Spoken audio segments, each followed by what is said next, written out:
humains, c'est comme les animaux, ça mange. Toute la survie de l'espèce repose là-dessus. Alors pourquoi un tel tabou? Dès que sa bouche fut pleine, le premier roman de Juliette Houry est publié aux éditions Flammarion, est un roman quand même assez original et c'est la première fois que je lis un texte aussi expérimental. Je le considère personnellement comme un ovni et une fois que l'on a refermé le bouquin et qu'on y réfléchit 2 secondes, on se dit ovni, mais pas tellement que ça en fait. Alors dans notre monde actuel, en tant qu'individu, nous avons des besoins primaires. Se nourrir, se loger, se chauffer et éventuellement se reproduire. L'être humain ne peut survivre sans boire, sans manger, merci, logique. Alors il n'y a rien de plus courant et de plus normal que de devoir manger et boire avec nos semblables. Mais alors qu'en est-il du roman de Juliette Houry? Vous allez voir que par rapport à notre monde actuel à nous, 2 salles, 2 ambiances. Imaginez un monde où la place consacrée par le plaisir de manger est remplacé par le plaisir du sexe. Alors comment aborder au quotidien ces petits plaisirs de l'existence, mais où tout est inversé? Plaisir de manger remplacé par le plaisir du sexe, et inversement. En effet, dans ce livre, manger est devenu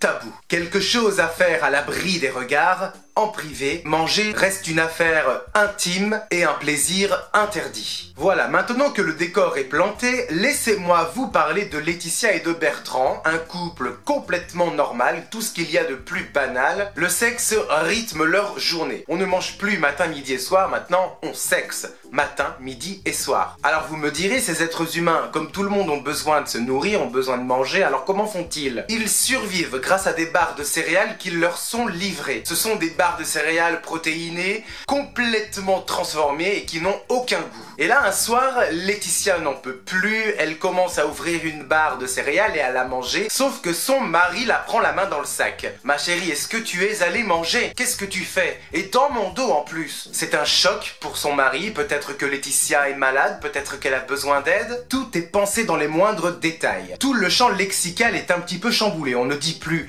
garde-manger, on dit garde-baiser. On ne va plus au Monoprix faire ses courses, on va au Pornoprix. Ça me fait encore rire, le Pornoprix, j'en peux plus.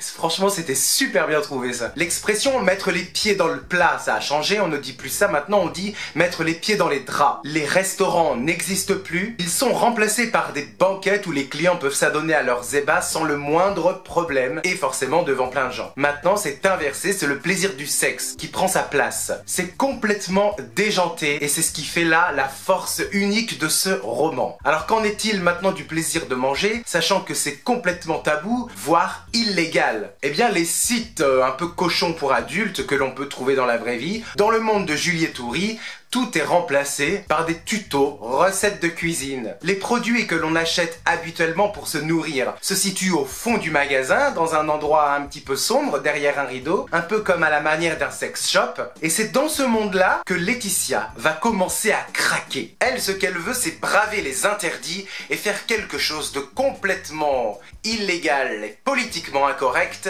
manger et y prendre du plaisir. Et il suffira d'un aliment, l'aliment interdit par excellence, qui va faire tout basculer. Ce roman est quand même un roman un peu à part, un peu atypique, et il m'a complètement retourné le cerveau. Une fois que l'on a refermé le livre, voilà, on se pose un peu cette réflexion-là, ok, le plaisir du sexe, c'est complètement normal. Est-ce que c'est si différent et si opposé que cela par rapport à notre propre réalité contemporaine? Est-ce que le désir, l'envie et le plaisir de faire l'amour par rapport au plaisir de manger, alors que tout passe avant tout par le corps? Jouir avec notre intimité, jouir mais avec la langue et les papilles gustatives. En effet, quand on se pose 2 secondes et qu'on se dit oh oui, c'est trop bon, le plaisir reste intact, qu'il soit dans le lit ou dans ton assiette. Dès que sa bouche fut pleine de Juliette Houry est un roman magnifique que je vous conseille, les yeux fermés. Foncez en librairie, ce livre est une véritable expérience de lecture que je n'ai rarement lu ailleurs,